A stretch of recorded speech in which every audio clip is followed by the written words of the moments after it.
Welcome back, folks. This is part 2 of the Super Mario Bros. Series of Amiibo.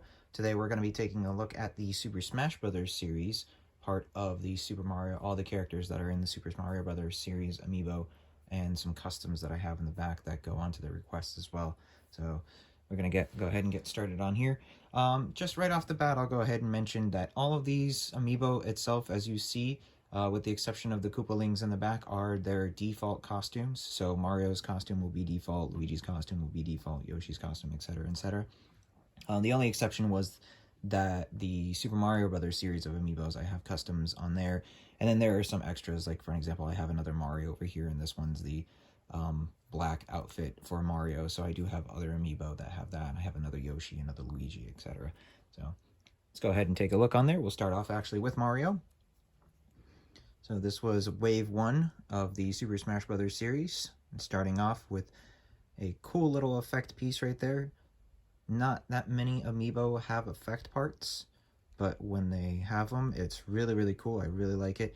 You can't really see it here in the light, but there is kind of an effect that's going on here, which is a great attention to detail. Mario actually has lighter color. Maybe if I turn it off over here, you can kind of see it a little bit better. There we go. Mario has a lighter tone going on inside of his overall there to give the effect that the light from the fire is actually glowing in front of him. So really cool. By far one of my favorite designs. As you can see, this is another thing that I was mentioning before. The regular Mario did not have this detail to the denim that's going on. That's a Super Smash Brothers thing that they have done since Melee. But overall, really, really nice figure. And if I can adjust the light. Sorry. There we go. Perfect. So, and right next to him is his brother, Luigi. Luigi donning his victory pose here, which I think is hilarious. Out of all the poses that they made for Luigi, this is the pose that they went with, and I absolutely love it. So it almost looks like, if you were to set it aside, it almost looks like a green missile pose as well. So once again, that detail for the denim right in there, which is really cool. I really do like the Super Smash Bros. Series of these characters as well, because they just put this much more detail into them. So really cool pose. And he was wave 2, I want to say.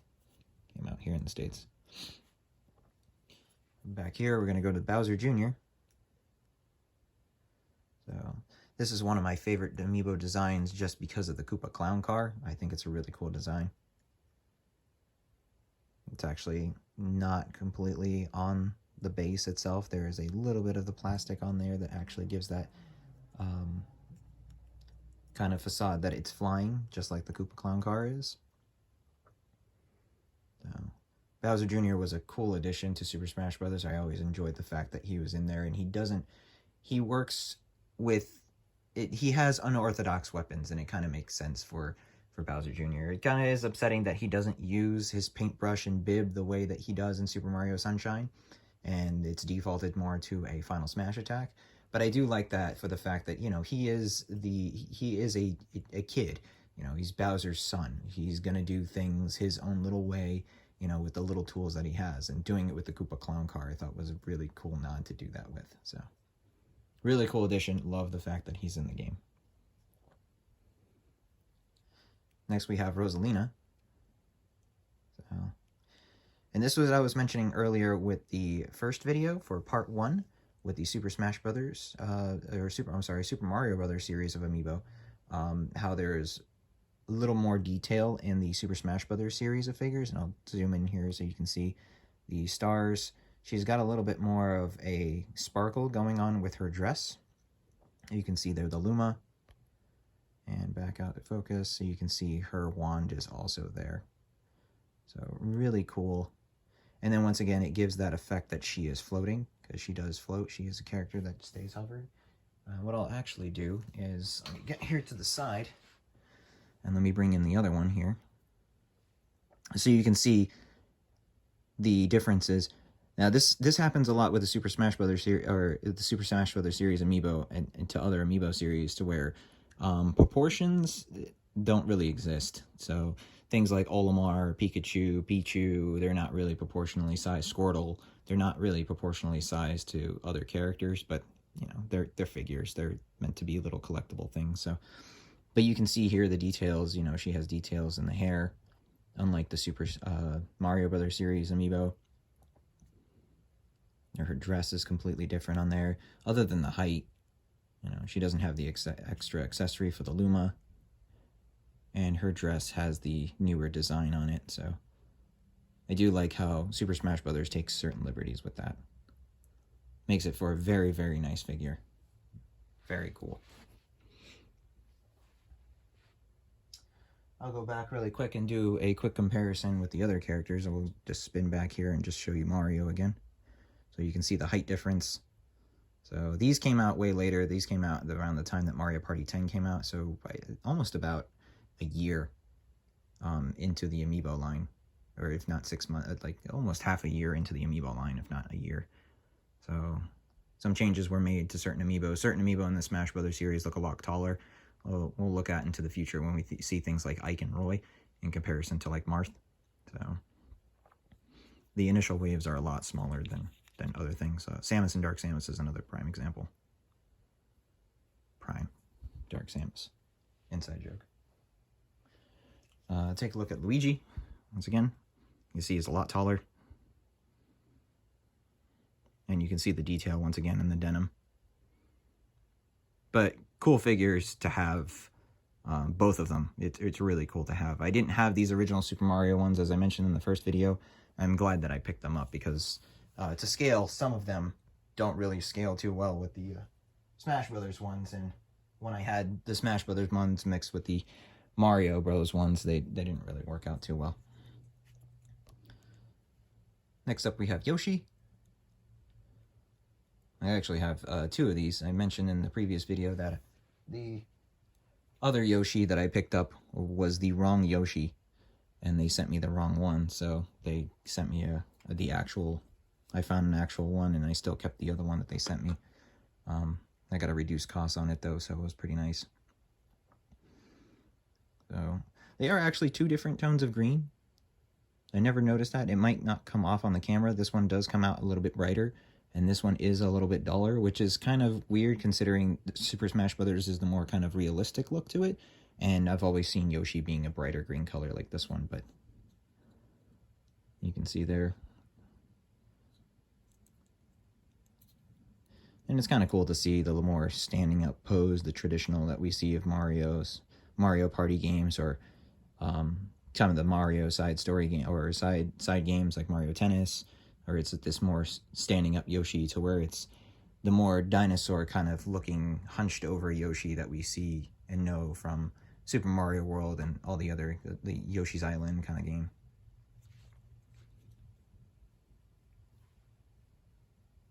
Next, we'll take a look at Bowser. Big hulking figure. Really cool looking. And completely honest, not my favorite as much as I do like the design on it. I like the details on it and everything else. And I like the way that he looks. He's a big figure. I do really like him. I like his pose, especially right here with the hand out gripping. But a while later, they did make this guy, and you can see the more realistic kind of tone that Bowser has in his Super Smash Brothers counterpart, but the sheer size and weight and the way that he is just positioned in this figure, I do like this version of Bowser a lot more than the Super Smash Brothers counterpart. I kind of wish that if there was a way to get this head on this body, I would actually do that. So I do like the color on this guy a little bit more. I like the brighter color that they introduced back in Super Smash Brothers for Wii U and 3DS. It was kind of weird that the Amiibo didn't see that coming back, so pretty weird. And then, as I mentioned with the previous video, this one also has the same thing, to where the spikes are actually different.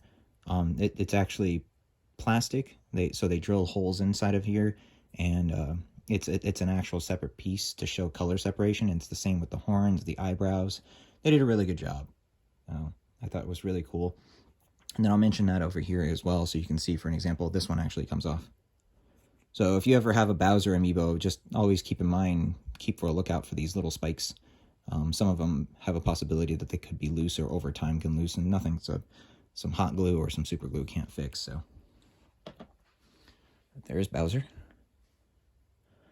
Next we'll go back over here, check out Princess Peach. This one was also part of Wave 2. Actually, this is Wave 1. I believe Peach was Wave 1, along with Marth, Villager, Wii Fit Trainer, and the 8 starters. Really cool details. I really like the design of her dress. So it's a lot more going on her dress, a lot more detail, a lot of embroidery on there. It's a lot better than her, you know, Princess Peach Super Mario Brothers counterpart. And once again, you can see size proportion. She is just a lot tinier overall.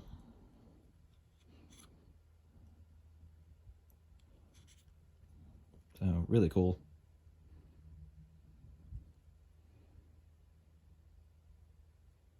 Really like the design of these. And here we have Daisy. Now, unlike the other ones, all the other ones that I've shown so far, Daisy is actually one of the very first figures, other than Piranha Plant in the background, which was a Super Smash Bros. Ultimate release. So all the other characters were released for Super Smash Bros. For Wii U and 3DS, and they were reprinted at some point in time for Super Smash Bros. Ultimate, but this was the very first time that we've seen a Ultimate printed amiibo. And Daisy was one of the first ones. Wave, she was third in the wave.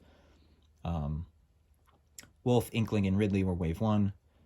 Piranha Plant, K. Rool, and Ice Climbers were Wave 2. And Daisy, Ken, and Young Link were Wave 3. So super excited to have her in the wave. I already had a Daisy amiibo, as you saw earlier in the part 1, and right here. I already had a Daisy amiibo, and I used this as the original Daisy amiibo, but when this came out, I was using this one more so, and then this one as just a backup of a different Daisy, just having her as a different fighter with a different custom color on there. And leaps and bounds, honestly. The attention to the embroidery, once again, I do like this version of the dressed females in Super Smash Brothers, because their dresses look a million times better. Just really cool. They all give off this pearlescent sheen as well. It's kind of hard to pick it up on camera, but you can kind of see it right here on the, right in this area right there where that bump is, kind of where the clothing is supposed to crease over. And you can kind of tell that metallic, and that's for the whole dress, which I think is really cool. And that's on the other two figures as well. That's on both, you know, that's on Rosalina and Peach. They all come off with this metallic color on there, which is really, really cool. It's not just these dull colors that you get on the Super Mario Brothers ones, which I still like because it's more towards its original figure. But that just extra step of quality that they gave for the Super Smash Brothers ones, it's awesome. Love it. One of my favorite characters to use in Mario Tennis for the N64. I used to use her as my doubles partner a lot with Mario. Alright, back here we have Wario. And Wario here is donning his WarioWare outfit. So as such, this amiibo is actually labeled WarioWare. On the back you have the Hurry Up. That's from WarioWare, the games, when the timer goes down. It also is kind of an homage to Wario Land 4. So when you are in Wario Land and 4, in any of the levels, you have a timer that you always step on. And as soon as you step on it, a timer goes off for you to go back to the level that you started at. Because you always go back. The premise of Wario Land 4 is you start off at the beginning of a level from left to right or right to left. And you make it all the way to the end of the level. You hop on top of a little stop clock. And if you have this key or not, because usually there's a key that accommodates with that, and you have to make it all the way back to essentially the beginning of the level or somewhere near that has a door. And the moment he says that, you can hear Wario saying, "Hurry up." So that was really cool. I put that in there. Let's see his little gloves with his W. So, really nice figure. Really like him. Kind of bulky. And then I have it on comparison with his big bulkiness side over here. Really cool. They almost scale well to each other. The Wario is big enough that he almost kind of scales well with the other Wario. So in the beginning when I had these two, I didn't mind that too much because this Wario kind of scaled almost to scale with this Wario. You can definitely see the difference on there between the two. So this Wario has big old belly, which is awesome. Absolutely love it. Really cool figures. Really cool details that they put on here.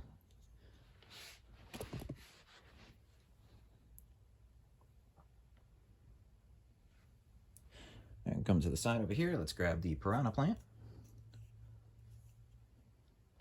And this one technically is the first in the Mario line of Ultimate Super Smash Bros. Amiibo that came out. He was part of Wave 2 with King K. Rool and the Ice Climbers, which was very interesting because he came out around February 15th or the 16th, if I don't recall. So, which is actually not too far from now. And he came out relatively close to when his actual DLC came out. So he was the very first DLC to get a Amiibo relatively close within its time span, because it wouldn't be until way later on that we got Joker Hero as a separate wave, and then Banjo, Terry, and Byleth last year as waves, to where the Piranha Plant came out very few months after Super Smash Bros. Ultimate actually came out. You know, it came out in December, and then the following February, you know, we had this Piranha Plant as an Amiibo already. So pretty cool to see that we got a DLC character so fast. But very cool. I love the detail to the pot. I thought it was pretty interesting how it has all these little textures on there. It makes it look like kind of a terracotta piece. There's a little hole on the bottom, which is funny because those are his little feet. He has little feet. If you notice Piranha Plant when he's kind of running and everything like that in the stage, if you pay close attention, he has little feet that go down, that are seeped through the pot. So he just kind of like leans forward and does that. I think that's hilarious. So I love him as an additional fighter. He is almost, and they're not really joke characters, but I always love how in every Super Smash Brothers, to an extent, there is this, you know, almost they consider it a joke character, putting it in there, whether, you know, you call Jigglypuff or not a joke character, Mr. Game & Watch, which I feel like they're not. They really aren't. They're actual characters in the game, you know, that they actually do, you know, they do fairly well for what they are. Like Rob and Duck Hunt. I feel like this one took the cake for me. This one was the best addition. His trailer was the best. The Waluigi memes, I know, haters aside, was the best. The fact that this guy made it in here and not Waluigi, yeah, it could be kind of upsetting, but at the same time, it's hilarious. So I thought it was really cool. You know, I love his leaves too. Just a very good. You know, it goes back to the Boo for me. The simplest designs sometimes are like, really, this just spits Piranha Plant. I thought that was really cool. He actually scales well. He is massive, by the way. If you can't already tell me just gushing about him, he is huge. And this is kind of one of those instances of the Super Smash Bros. Ultimate Amiibo being a lot bigger than their Wii U and 3DS counterparts. This is a perfect example right here, is the Piranha Plant. And I mean, he's big in game. He's not like that big, but it's cool to see there's just this big figure that he has there, because I almost feel like he doubles if you were to put him with a Super Mario World Bros figure of Amiibo line, so he could double being another one. Interesting enough, Daisy doesn't suffer from that. As you can see, Daisy and Peach, I'll go back to them really quick here. Daisy and Peach don't really suffer from that. Daisy actually keeps her scale quite in line with Peach, and I wonder if they did that on purpose, specifically with these two. And then on the back over here, we have the last of the Super Mario Brothers series. And this is Dr. Mario. Now, originally, my Dr. Mario, you probably won't be able to see it here just because of the way that the lighting works. My Dr. Mario, actually, for a while, started getting a little bit of yellow right here, and the same thing actually happened to my Ryu. It's more apparent on Ryu than it is Dr. Mario, and it was apparent more on Pit than anything else. Pit's wings actually had this problem. The white plastic on here actually started getting some yellowing, which is very unfortunate, especially if you live out in the heat and humidity, or states or countries that have a lot of heat and humidity. And unfortunately, Florida is just the worst of it, in terms of what day it's going to rain, what day is going to be cold, what day is going to be hot. It never works out. And especially for if you're a collector, figures and stuff like that, it takes a toll. So where we used to live, the heat and the sun used to beam on top of the house like 24/7. And I had a room upstairs where, I would just record everything. Everything is just done. Everything is upstairs.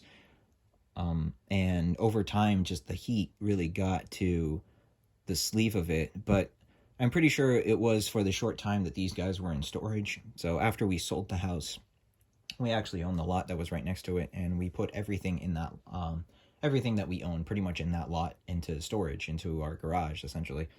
And that had no central cooling. It had no fans or anything like that. It was just a cinder blocked room, just full of stuff. So I can imagine over the short time that it was in there, it actually accumulated a lot of humidity and it started yellowing. And the reason for that is just the type of plastic that they put on there. This was very apparent in things earlier in Nintendo's kind of history with and gaming consoles in general, like Super Nintendo's yellowing and Dreamcast's yellowing, Game Boy's yellowing. I used to have a yellow Game Boy that is just yellowed over time. My actual Nintendo Famicom is yellowed, has gotten yellowed over time because of the heat and just the chemical, just the way that it works, the chemical exposure to it. So the way that I was able to fix this is that you can actually take stuff called Retrobrite.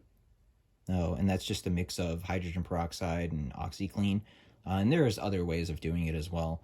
I just use a hydrogen peroxide it's a saloon grade hydrogen peroxide as a cream. And I put that over here.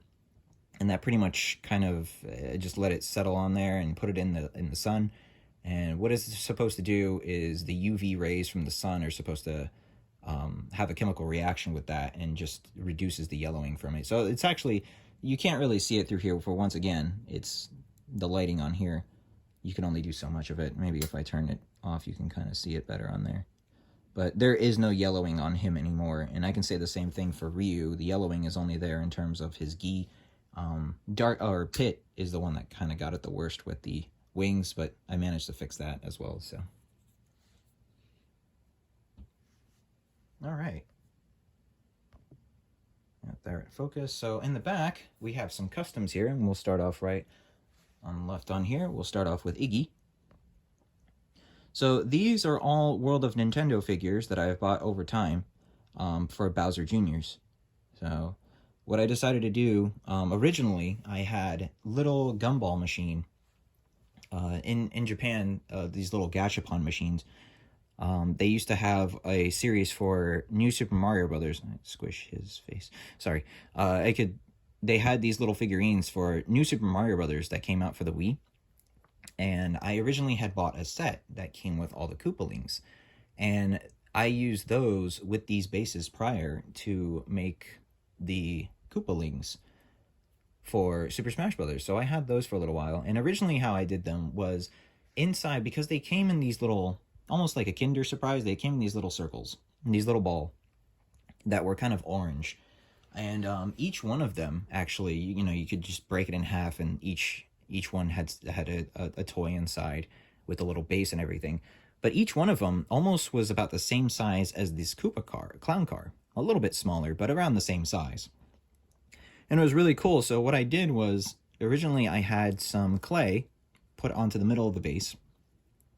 I had the Koopa Clown car, which I eventually put more clay around it, and I molded it to make it give that white look to it. Because these Kinder Egg things are orange. And to kind of sculpt it into the Koopa Clown car, I gave it the mouth. I didn't do the eyes. I just gave it the mouth for the time being. And then I would put the figures inside.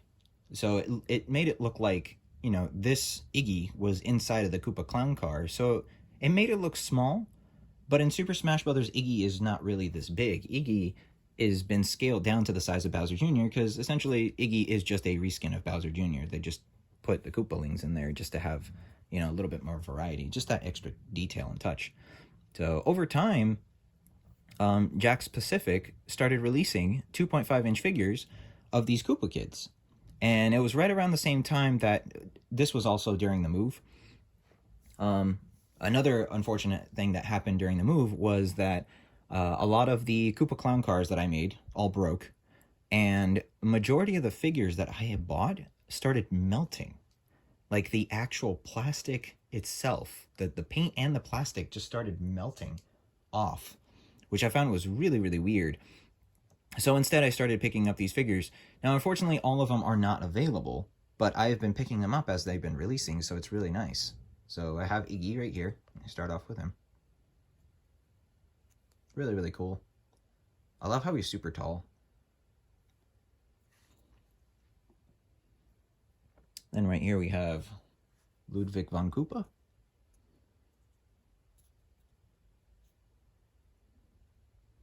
Now what's interesting about Ludwig is that his spikes are not painted on, despite it being a lot smaller than Iggy's. So they actually are 2 tones of plastic, and they're kind of built onto him, which is really cool.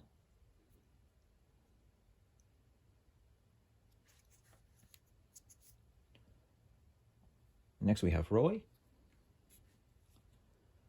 And he's pretty hefty. I really like his weight. He's got a good weight to him. It makes him perfect for an Amiibo.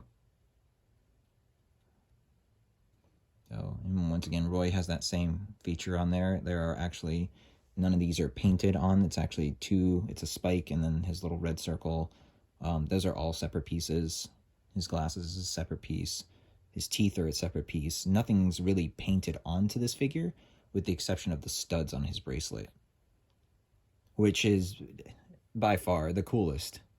I really do like that. It's the attention to detail, and his nails too, so the attention to detail for a little figure like these. And these little figures, which I love about that, because originally my other idea is over time. I've seen other people online, like Etsy sellers and stuff like that, or customs that have done Amiibo, that have taken 7 Bowser Juniors and completely taken out the Bowser and redid the Bowser to make it look like, you know, Iggy, Ludwig, Roy, etc., etc. And they look fantastic. And they all have different poses on there, and they have their little wands and all that stuff. And they look absolutely amazing. And I would consider doing that. But it's one of those things where I don't want to do that because, one, cost-wise, that's 7 more Bowser Juniors at about $15 each. MSRP, you know, at $12. And who knows what the Amiibo, you know, the Amiibo aftermarket is just, it goes everywhere. So buying 7 more Bowser Juniors and then the actual sculpting and on everything on there. And I am kind of sometimes, I don't like sometimes when some of the projects that I do, because it doesn't come out as good. I don't think they come out as good as it's sometimes I'm giving credit for. So for me to do 7 of these guys, and then the time constraint as well to do them all, it would be a little bit too much. So when I found out that they made these little figures from Jakks, I was really, really happy, because these are great representations of the Koopalings, and they all don't have to have the Koopa Clown car, and then they can have extra little accessories like this is Lemmy's little ball. This is not to scale. This actually comes from the figure, the small little figure of Lemmy that came in the Kinder Egg surprise. Right? But there is Lemmy. Yeah, the other reason also is that I don't mind customizing something like a Skylander or a Disney Infinity figure, because those are a lot cheaper to get a hold of, but customizing and completely like I don't know, doing that to an amiibo, unless it's an amiibo that it's really easy to come by. Like I have one for a Pikachu, that's my Pikachu Libre, and I painted that one. But to do full customizations and just, you know, tearing off pieces and breaking off pieces and cutting off pieces of an amiibo, it's really, it would be hard for me to do because there's just so much work that went into making the amiibo. I don't want to just, I don't know. It's not defiling it at all. I mean, you bought it. You should do whatever you want with your custom, but it would be hard for me to do. Like, I couldn't take a Robin amiibo and make it the female Robin amiibo. As much as I would love to do that, or if I can find a 3D sculpt, I'd probably rather go with the 3D sculpt than taking a Robin amiibo and making it the female Robin amiibo. Even though it'd probably be something as simple as, you know, growing out the hair a little bit longer, so modification wouldn't be that hard. And actually, that actually wouldn't be that bad, but the Bowser Jr. one, no, I wouldn't do that. And here is Larry. He's got his little star. Pretty cool. And if I'm not mistaken, Larry was the very first one of these that were released. I didn't know. He was actually the second to the last one I got. I actually managed to find him in quite a deal. I didn't know that he was released. I only thought that there was a 4-inch line of these guys that came out. This is the most recent one that actually came out in the wave. This is Wendy. By the way, all of these Koopalings also, they only come, they all didn't come as part of one wave. They're all kind of like the single figure to all of these. They're actually quite annoying to get because the waves come out in about 5 to 6 figures, I want to say, or 6 to 8. And more recently, it's been one of these Koopalings every release, but from what I understand and from what I've seen with these boxes, because I've only found these ever at like Walmart. I haven't checked other stores because of scalping and everything like that, but I check these at Walmart all the time, and every single time I can find like 5 or 6 Marios per box and only one of these guys. One Koopaling per box. So they are a little bit rare to find because of that. So if you're out looking for them, just keep in mind that's a thing. So they don't all come out together. They have individually been released as one, released over time, but they always seem to be the one that's released the least of in a wave. So when you get a shipment box, I think it comes with like maybe 24 to 30 figures. The majority of them are going to be your Marios, your Yoshis, and your items, or your one other kind of enemy. The Koopalings, for some weird reason, they just produce 1 or 2 of them per box. So it makes it that much harder to find them. But this is Wendy. And this is a little Mecha Koopa that came with the those figures that were melting. You can kind of see I tried to fix the key right here. It's just a little bit fuzzy. You can see out there that little paint kind of dried up. Kind of looks like it's all sticky and everything. It's not. But that was because this was one of the figures that were melting. The plastic was melting, pretty much the paint was melting off of this black. I actually managed to salvage just this key ring and the Mecha Koopa itself. So I put a clear varnish on it to see if it would stop the process, and luckily it stopped it. But I wasn't able to save the other guys. But yeah, this is the new addition to it. With my Wendy, you'll see here. So always keep in check for your Bowser and Koopa Kid figures. Mine was missing a spike. It came missing out of the package. I don't know if it probably fell while I was unpacking it or anything like that. But nonetheless, it fell. So always just keep in mind, just whenever you're looking at hunting for it, just make sure that they have those little spikes on there. Or if they do have the spikes on it, make sure they're not falling off. So. And then the only one that's missing right now is Morton. And right now I don't have Morton just because he hasn't come out as of making this video. So as of right now, I have this base, and the Magic Koopa is representing Morton. So whenever I need Morton, I just grab the Magic Koopa. And over time, when Morton finally decides to come out, I will replace Magic Koopa with it. And I might even do another Amiibo with the Magic Koopa. I'm not sure which Amiibo I might do with this. I might actually make it a Mii Fighter or anything like that. But I really do like the look of the Magic Koopa. It looks like it should have been an Amiibo for the Super Mario Bros. Series. So I like it's kind of like hunched over. And they do, like all the figures, actually, they do have some minor articulation to them. So it's just mostly the hands and arms that kind of move. So it's really nice that these custom Amiibo also have a little bit more posability as opposed to the other one. I can go back over here. Let's say, for example, for Iggy, if I have him, if I just kind of want to put his wand down a little bit more forward, I can. So I thought that was cool. Or if I just want to take the wand out in general, I can. So at least with these guys, they have a little bit more articulation with them. There we go. Get that back in focus. So there we have it, folks. That's a little bit faster of a video this time around. But this was Wave 2, or Part 2, of all of the Super Mario Brothers Amiibo for Super Smash Brothers and the Super Mario Brothers series. Next up, I haven't really decided what I'm going to take a look at, if I'm going to do Fire Emblem or Metroid, or even Pokemon. If anything, I would say leave down in the comments below which Amiibo series that you want to see next. I would love to do more videos like this showing off the Amiibo. Once again, it's just one of those things that I like to just have to show off on here to everybody, to show these are the fighters that are actually being used in the video. So if Mario's being used, that's the Mario. Wario's being used, that's the Wario. If Ludwig is being used, this is actually what's being scanned. It's Ludwig. So I love the fact that there are representations of these guys being used in the requests. So thank you so much for watching, guys. If you enjoyed this content, please leave a like.